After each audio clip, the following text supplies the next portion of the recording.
Mark 3ஆம் அதிகாரம் வசனங்கள் 1 முதல் 7 வரை. மறுபடியும் அவர் ஜெப ஆலயத்தில் பிரவேசித்தார்.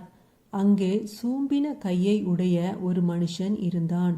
அவர் ஓய்வு நாளில் அவனை சொஸ்தமாக்கினால் அவர் பேரில் குற்றம் சாட்டலாம் என்று அவர் மேல் நோக்கமாயிருந்தார்கள். அப்பொழுது அவர் சூம்பின கையை உடைய மனுஷனை நோக்கி, எழுந்து நடுவே நில் என்று சொல்லி அவர்களை பார்த்து, ஓய்வு நாட்களில் நன்மை செய்வதோ தீமை செய்வதோ, ஜீவனை காப்பதோ அழிப்பதோ எது நியாயம் என்றார். அதற்கு அவர்கள் பேசாமல் இருந்தார்கள்.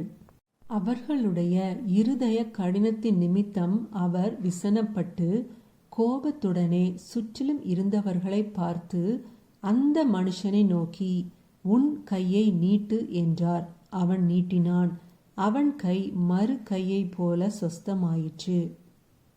உடனே பரிசேயர் புறப்பட்டு போய் அவரை கொலை செய்யும்படி அவருக்கு விரோதமாய் ஏரோதியரோடே கூட ஆலோசனை பண்ணினார்கள்.